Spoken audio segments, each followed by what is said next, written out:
अवैध घुसपैठियों के ऊपर इलेक्शन कमीशन के एक्शन पर भड़की ममता बनर्जी, कर दिया विरोध। तो वहीं दूसरी तरफ भारतीय जनता पार्टी के नेता शुभेंदु अधिकारी ने भी ममता बनर्जी के ऊपर हमला बोलते हुए कहा कि अवैध रोहिंग्या बांग्लादेशियों के नाम बंगाल की वोटर लिस्ट में, जिन्हें कर देना चाहिए बाहर। जी हाँ, दरअसल आपके लिए बता दें कि जहां एक तरफ इलेक्शन कमीशन ने अब अवैध बांग्लादेशियों को लेकर बड़ा एक्शन ले लिया है, पश्चिम बंगाल समेत बिहार से लेकर तमाम राज्यों में कर दी है एडवाइजरी जारी कि चुनाव से पहले यहां पर जो वोटर लिस्ट है उसका किया जाएगा सर्वे, और जो तमाम वोटर का नाम जिनका शामिल है लिस्ट में, उनसे पूछे जाएंगे सवाल कि कहां हुआ है उनका जन्म और कहां हुआ है उनके माता पिता का जन्म, और दिखाने पड़ेंगे सारे प्रूफ, और फिर एक बार रीवेरिफिकेशन किया जाएगा इन तमाम वोटर्स का, जो फैसला पहले ही इलेक्शन कमीशन ले चुका है अवैध बांग्लादेशियों के खिलाफ। क्योंकि देखिए, पश्चिम बंगाल से लेकर बिहार में चुनाव आने वाले हैं, और इन्हीं तमाम चीजों को मद्देनजर रखते हुए इलेक्शन कमीशन के द्वारा ये बड़ा आदेश दिया गया है, जिस पर ममता बनर्जी ने सवाल उठा दिया। और वहीं आपके लिए बता दें कि जहां एक तरफ ममता बनर्जी इलेक्शन कमीशन के द्वारा दिए गए आदेश पर भड़क उठी और उन्होंने सवाल उठा दिए हैं, पर भारतीय जनता पार्टी के नेता और बंगाल बीजेपी के नेता प्रतिपक्ष शुभेंदु अधिकारी ने मीडिया से बात करते हुए कहा है कि ममता बनर्जी अपने डर के कारण चुनाव आयोग के फैसले के खिलाफ बोल रही हैं, और इसी के साथ उन्होंने कहा कि अवैध बांग्लादेशियों का नाम पश्चिम बंगाल की वोटर लिस्ट में शामिल है। वोटर लिस्ट में सरकार के द्वारा उन नामों को जोड़ा गया है, और अब उन अवैध बांग्लादेशियों के नाम को पश्चिम बंगाल की वोटर लिस्ट से हटा देना चाहिए। इसी के साथ क्या और कुछ कह रहे हैं शुभेंदु अधिकारी, जरा नजर डालिए। ड्यू टू आर फियर साइकोसिस, ना फियर साइकोसिस, यहाँ वोटर लिस्ट में रोहिंग्या मुसलमान का नाम है, ये सब घुसपैठिया है, इसको नाम डिलीट हो जाना चाहिए, ये भारतीय नागरिक नहीं है। और election commission autonomous constitutional body है, किसी के दबाव में आने की जरूरत नहीं है। इग्नोर यस 40-50 लाख रोहिंग्या मुसलमान यहाँ का वोटर है। ममता की एडमिनिस्ट्रेशन सीपीएम कुछ किया था, ये और भी पूरा कंप्लीट कर दिया। वो छोड़ दिए, उनका बात छोड़ दीजिए, वो देखा जाएगा। देखिए, आपने सुना कि किस तरीके से शुभेंदु अधिकारी ने सीधे शब्दों में कहा है कि ममता बनर्जी सरकार के द्वारा जो विरोध किया जा रहा है वो सिर्फ वो उनका डर दिखा रहा है। और इसी के साथ शुभेंदु अधिकारी ने एक तरफ अवैध बांग्लादेशियों को लेकर ममता बनर्जी पर हमला बोला, तो इसी के साथ ममता बनर्जी पर कई और तमाम मुद्दों पर भी शुभेंदु अधिकारी ने हमला बोला है। सुनिए। वो प्रसाद नहीं, ये मिठाई है, वो हलाल खा रहा है, मुसलमान लोग बना रहा है, डिस्ट्रीब्यूट कर रहा है, ये नहीं हो सकता। आपने धर्म को ममता बनर्जी तोड़ने का कोशिश कर रहा है। We are not allowing this.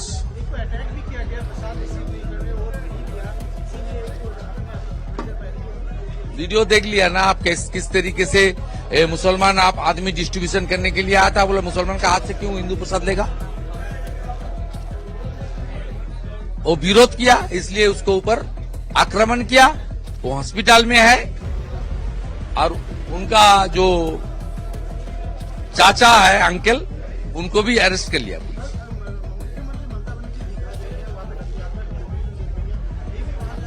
वो टूरिस्ट स्पॉट है, घूमने गया है, इसका साथ क्या है। पूरी धाम है, 4 धाम की एक धाम, वो जगन्नाथ प्रभु का धाम है। वहीं सबसे बड़ा पूरा वर्ल्ड से फेमस वहीं होगा रथ यात्रा। और हमारी यहाँ श्री चैतन्य देव श्रीला प्रभुपद जो रथ यात्रा चालू किया है, बंगाल का हर कोने में कम से कम 10,000 बड़ा जुलूस निकलेगा, जिसमें कम से कम 50 लाख हिंदू पार्टिसिपेट करेगा। जिस तरीके से 1.5 करोड़ हिंदू रामनवमी में पार्टिसिपेट किया, रथ यात्रा में भी lakhs of Hindu will on the street tomorrow. तो देखिए, अनेकों मुद्दे को लेकर आज भारतीय जनता पार्टी लगातार ममता बनर्जी को घेर रही है। चाहे फिर वो प्रसाद का मामला हो, जिस तरीके से ममता बनर्जी ध्रुवीकरण कर रही हैं, और या फिर ममता बनर्जी के सवाल हो जो कि उन्होंने उठाए हैं इलेक्शन कमीशन को लेकर। जी हां, जैसे ही इलेक्शन कमीशन के द्वारा पश्चिम बंगाल, बिहार, असम और कई और राज्यों को लेकर ये बड़ा फैसला दिया गया है कि जिन राज्यों में आने वाले 2027 से 26 में विधानसभा के चुनाव हैं, इन राज्यों में खासतौर पर यह आदेश दिया गया है। और पश्चिम बंगाल वो राज्य है जहां पर 2026 में विधानसभा के चुनाव होने हैं और उससे पहले ही रीवेरिफिकेशन वोटर्स का किया जाए, ये आदेश इलेक्शन कमीशन के द्वारा दिया गया है। जिस पर कल एक प्रोग्राम के दौरान ममता बनर्जी ने कहा कि बीजेपी शासित राज्यों में बंगाली बोलने वाले मजदूरों को बांग्लादेशी कहा जा रहा है। राजस्थान में 300 से 400 बांग्लादेशी बोलने वाले मजदूरों को एक इमारत में कैद कर दिया गया था। मजदूरों ने वैध दस्तावेज दिखाए, उसके बाद भी मजदूरों को कैद किया गया। देखिए, देश में लगातार अवैध बांग्लादेशियों का मुद्दा बढ़ रहा है और इसी पर जब सवाल पूछा गया ममता बनर्जी से इलेक्शन कमीशन के द्वारा जो फैसला लिया गया है, उस पर देखिए किस तरीके से बिखर गई ममता बनर्जी और उन्होंने भारतीय जनता पार्टी से लेकर इलेक्शन कमीशन पर सवाल भी उठाए। सुनिए क्या कुछ कहा कल ममता बनर्जी ने मीडिया से बात करते हुए। अरे इलीगल इमिग्रेंट्स तो उसको देखना है ना, वो तो बीएसएफ का काम है, सीएसएफ का काम है, हमारा काम तो नहीं है, वो तो स्टेट का काम नहीं होता है। इलीगल माइग्रेंट्स कोई है तो उसको कौन घुसने दिया? प्लेन किसका पास है? बॉर्डर का ट्रेन किसका पास है? कस्टम्स किसका पास है?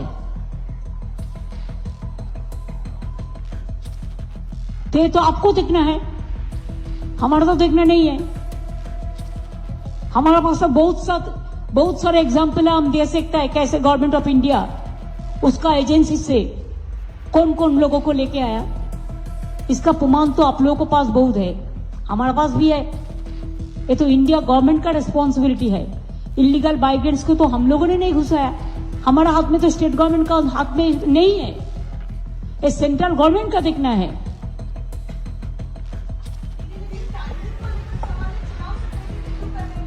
रिव्यू करने का नाम पे वो टॉर्चर करेंगे, रिव्यू करने का नाम पे वो ओरिजिनल वोटर को निकाल देंगे, रिव्यू करने का नाम पे जैसा हमारा लोगों को हर दिन डिटेंशन कैंप बना के टॉर्चर कर रहा है। ये क्यों हो रहा है? Is it not the failure of the government of India and the ruling party? Wherever the BJP government is there, they are torturing the people. If you start this type of torture, don't forget that other state can follow it up also. I am not, but other state also can follow it up. तो क्या होगा? महाराष्ट्र में नहीं हुआ था? सबको हटाओ, हिंदी भाषी को हटाओ, खाली मराठी रहेगा, तो तब आपने क्या कहा था?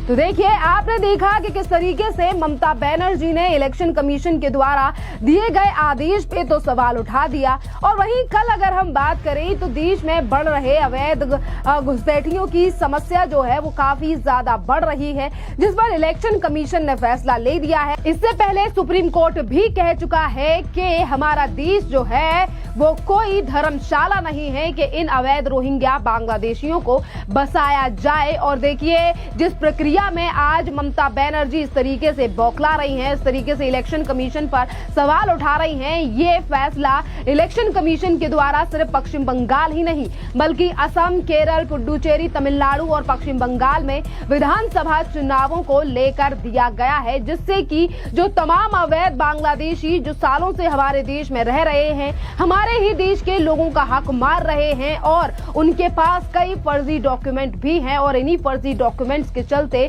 उन्होंने अपने नाम वोटर लिस्ट में भी दर्ज करा रखे हैं। और ऐसे ही लोगों के ऊपर एक्शन लेने के लिए इलेक्शन कमीशन के द्वारा ये बड़ा एक्शन लिया गया है, जिसमें रीवेरिफिकेशन के चलते पूछे जाएंगे लोगों से कई सवाल कि कहां उनके पेरेंट्स पैदा हुए थे, यानी कि माता पिता कहां पैदा हुए थे, उसका प्रमाण पत्र कोई ना कोई दिखाना होगा, जिससे कि लोगों को ये स्पष्ट करना होगा कि वो भारत के ही रहने वाले हैं। और ये प्रक्रिया इलेक्शन कमीशन के जो तमाम अधिकारी अधिकारी हैं वो वोटर्स के घर जाकर करेंगे, क्योंकि वहां पर एड्रेस भी मेंशन रहता है। क्योंकि वोटर लिस्ट की अगर हम बात करें तो कई ऐसे भी लोग हैं जो कि अपने राज्य को छोड़कर किसी और राज्य में मौजूद हैं और उनका वोटर लिस्ट में, पुरानी ही वोटर लिस्ट में नाम ऐड है। और इसी तरीके की कई तरीके के ऐसे जो किस्से हैं वो पहले भी आए थे। और इन्हीं तमाम चीजों को मद्देनजर रखते हुए इलेक्शन कमीशन के द्वारा ये फैसला लिया गया है, ये आदेश दिया गया है, जिस पर ममता बनर्जी को सिर्फ और सिर्फ अपना वोट बैंक दिखाई दे रहा है। और इसीलिए वो बांग्लादेशी वोटर्स को लेकर ये कह रही हैं कि पश्चिम बंगाल के वोटर्स के